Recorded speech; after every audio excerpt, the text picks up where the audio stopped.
What is up, and welcome back to another episode of Blood and Beer, the show where we talk blood sport and we drink beer. I'm your host, Matt, and as always, we've got some MMA to talk. We've got some beer to drink. Beer we're sipping on today. Garage beer. Never tried it before. Heard good things about it. It's a pretty good light beer. Just goes down like water. It's good. We're gonna be slamming them. All right. Today, we got UFC Fight Night, Taira versus Royval. We're doing the pick'em. We're down 315 last week. We had a real rough week. I picked way too many dogs. I got real overzealous after a couple good weeks. Now we're down 2 weeks in a row. We're down $15 year to date. We lost all our profits. Not looking great, but we're looking to bounce back. Got a sneaky good fight night. Hard fights to pick on this card. Striker heavy. I can't wait for that. But yeah, we're looking to bounce back from 307. And then we also got Bieterbiev versus Bicol to preview. So without further ado, we'll go ahead and get started with our picks. If you haven't watched the show before, we're doing 1,000 up every episode. Split the 1,000 any way we want. Pick our best bets. Try to make some money. Not doing too great this year. Down $15, but on 1,000, that's not terrible. Could be better, though. It was a lot better. We're going to kick things off with the first fight of the night, though. We got Clayton Carpenter versus Lucas Roca. Carpenter's a minus 195 favorite. Roca plus 165. And Carpenter, he's got a really good ground game off his back. If he's got top control also, he's always looking for the finish. His striking's not terrible, but he wants to take this fight to the ground. And with Lucas Roca, this dude's short. He's powerful. 5'3". He's got 17 wins, 1 loss. So he's experienced. Good record. He's got really good defensive wrestling. But what I saw in the Contender Series, the guy that he fought, he wasn't the best at wrestling, and I think Clayton Carpenter is going to be able to get him down and get him out of there. I think he's just more skilled on the ground everywhere than the guy he fought before, and I don't see a path for Roca to win this. He could. I mean, they're both kind of unproven. 1 fight and 0 fights in the UFC for each, but we're going to put 100 on Carpenter, wins us 152. I just think this is a coming out party for the guy. So 100 on Clayton Carpenter. First pick, goodness, lock it in. All right, next up we got Cody Haddon versus Dan Argueta. Cody Haddon, wouldn't be surprised if you haven't seen him before. He's making his UFC debut, I believe. He's got an exciting style. He throws a lot of bombs, a lot of power behind his shots. He's a little sloppy, but it's not wild. It's just kind of plodding, and it works. It works for him. He likes to turn it into a brawl, and he's finished quite a few fights with knees to the body. In the clinch, he's really good in the clinch. His only loss is to Steve Urseg, who just fought for the title. Got knocked out by Kai Kara France also. But when that's your only loss, you're doing something right. Dan Argueta, he's not having a great run right now. He's 1-2-2 in his last 5. He's got strong takedowns, but he doesn't hold people down really well. Decent chin, but he has not looked great since coming to the UFC. I could see him grinding down Haddon, getting a lay and pray kind of victory where he's just on top of him, not doing a lot of work. But ultimately, I like Haddon in this. Argueta just has not looked good lately, and I think Haddon might be breaking him late in round 2 or round 3 with his shots, and he pressures. He gets better as the fight goes on, I think. So we're gonna do 100 on Haddon. That gets us 154.05. So 2 bets in the book there. Next fight, we got a big dog for you. Chris Barnett's plus 300 versus Junior Tafa. These guys are going to strike. I think Barnett, he's got a real shot. He's bigger as far as weight goes. He's got this karate style that's just insane. He doesn't fight like a big guy. He fights like he's 155 pounds. Throws spinning kicks, spinning attacks, really fast striking, and he's got some power. Taking on Junior Tafa, who's supposed to be this kickboxing ace. This dude has not looked good also since coming to the UFC. He got outstruck by De Lima. He got subbed by Volkan Walker. He just hasn't looked good. I don't think he has a single UFC win. If he does, it's a split. But I think Barnett for $50 at plus 300 odds. I like him. 50 gets you 200 back. So we're locking in Chris Barnett as a plus 300 dog.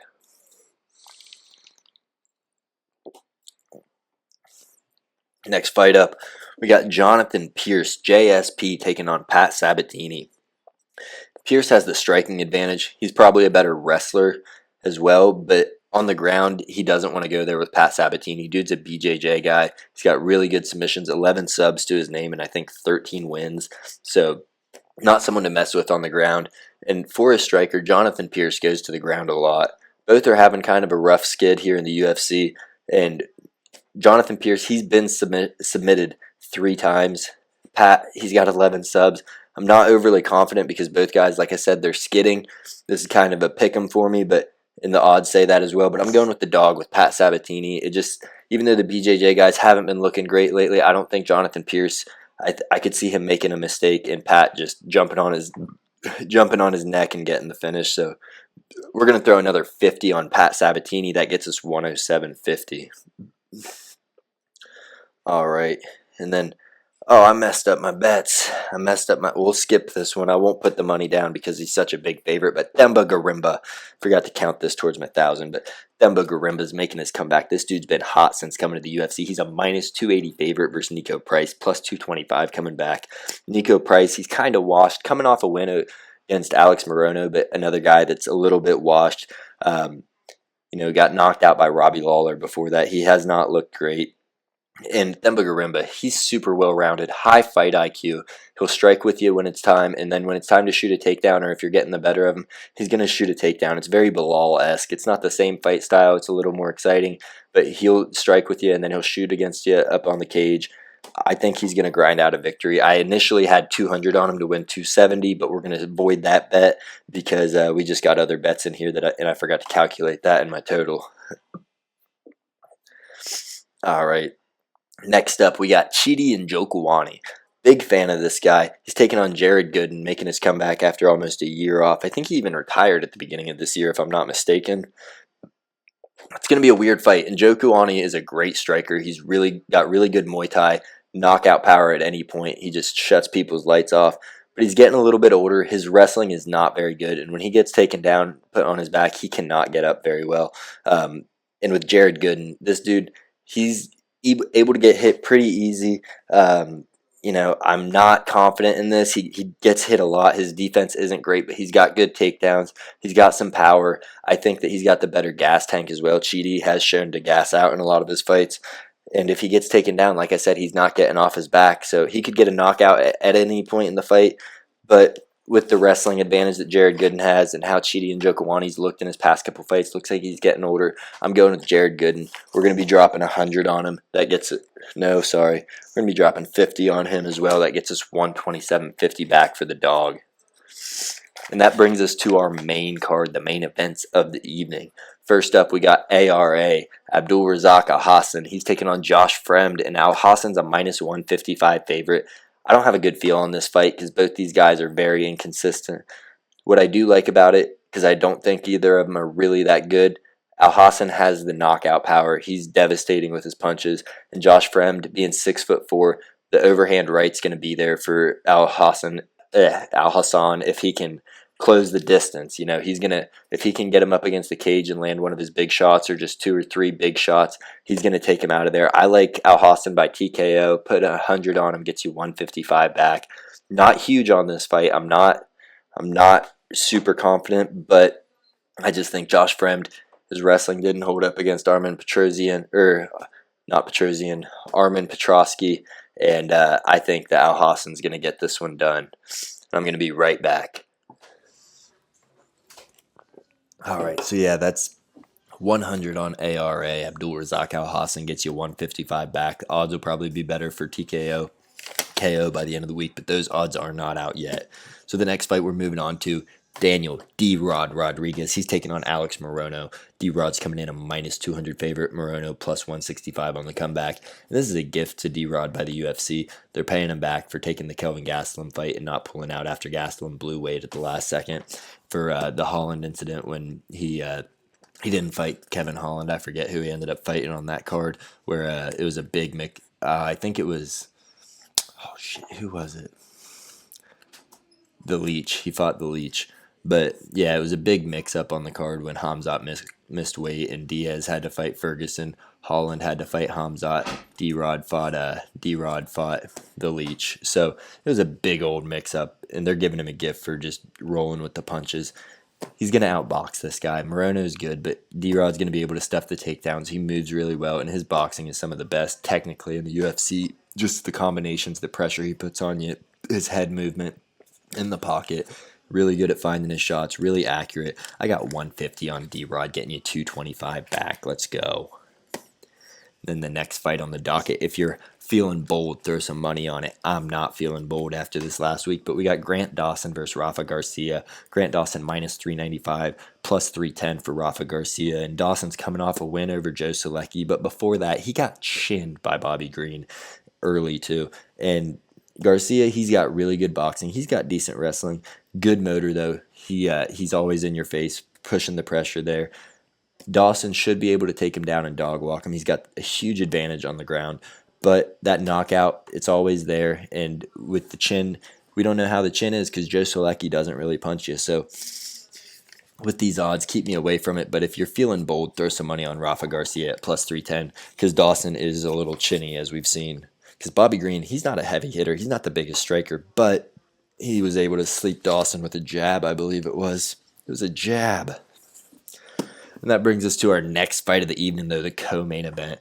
We got Jun Young Park minus 175 taking on Brad Tavares plus 145 on the comeback.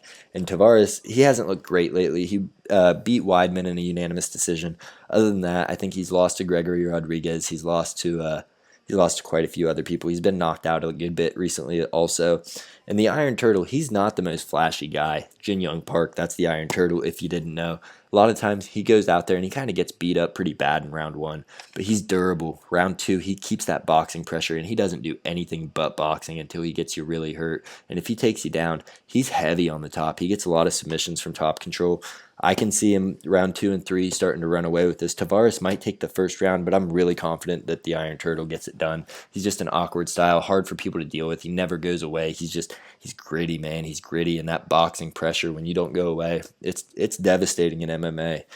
It breaks people when you just keep punching them in the face after you beat the shit out of them. Or after they beat the shit out of you, I should say. So 200 on Jun Young Park gets us 315 back. Let's fucking go. And the main event of UFC Fight Night, Tatsuro Taira minus 225 versus former title challenger Brandon Royval plus 185 on the comeback. Royval, he's coming off a loss to Pantoja. Didn't look great there. Both these guys have really good jiu-jitsu. Pretty even. I'd call it a wash there. I think Taira is stronger. He's got better wrestling, better punching power, faster strikes.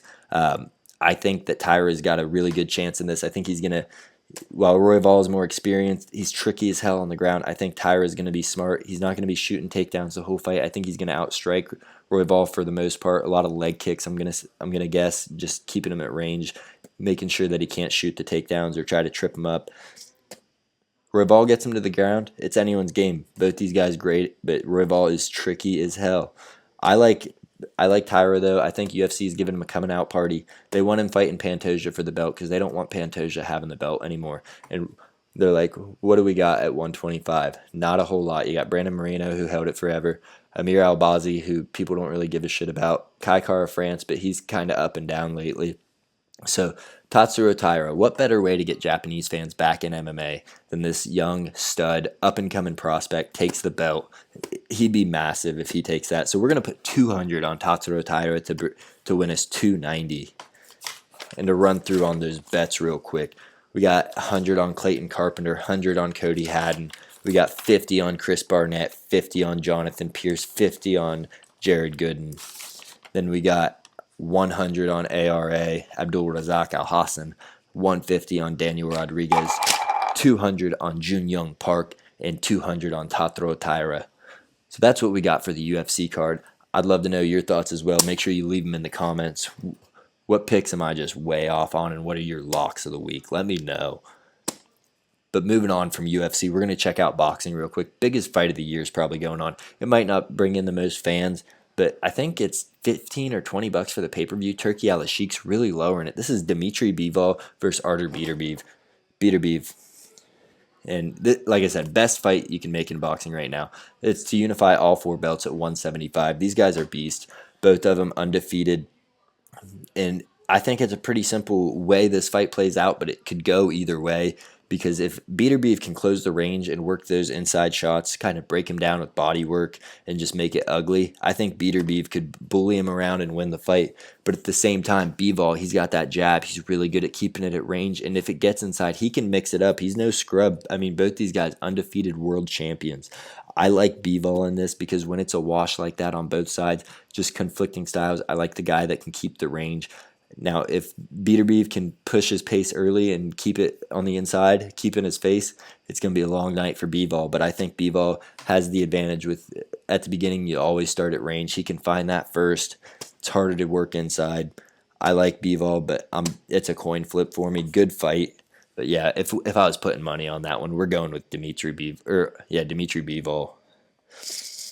And then that's all we got for the fights to break down this week for you. I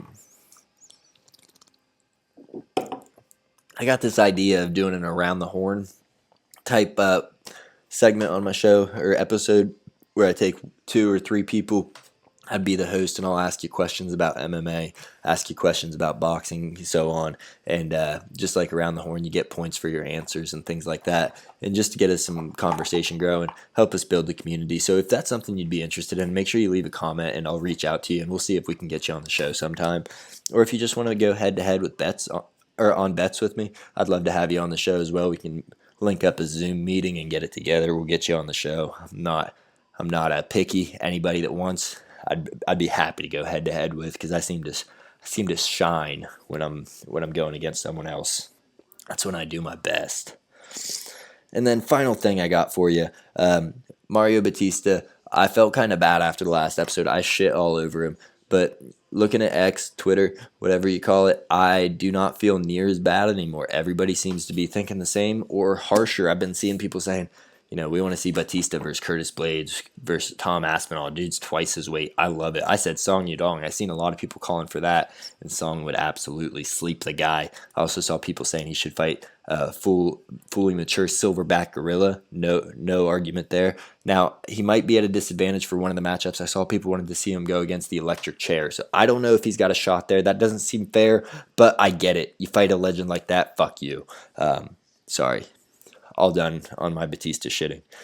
Everybody seems to hate him, though, so I don't feel as bad about it. I thought I was being really harsh. I was being much less harsh than a lot of other people.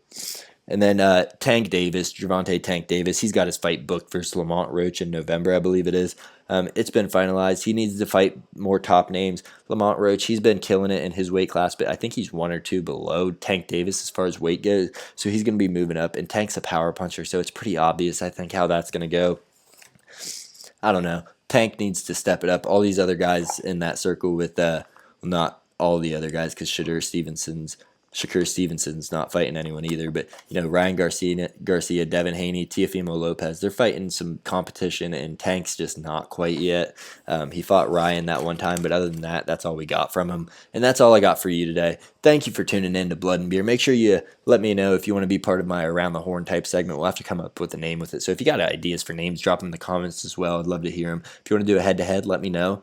Let me know what fights you're excited about, what you think's going to happen, what are your locks of the week, and don't forget to comment, like, subscribe on any of the videos you see from me. I appreciate all the support. We are so close to 100 subscribers still. Probably going to be close for a while, but that's okay. Once we get there, we're going to do a giveaway or something. But I appreciate you tuning in. This has been Matt with Blood and Beer.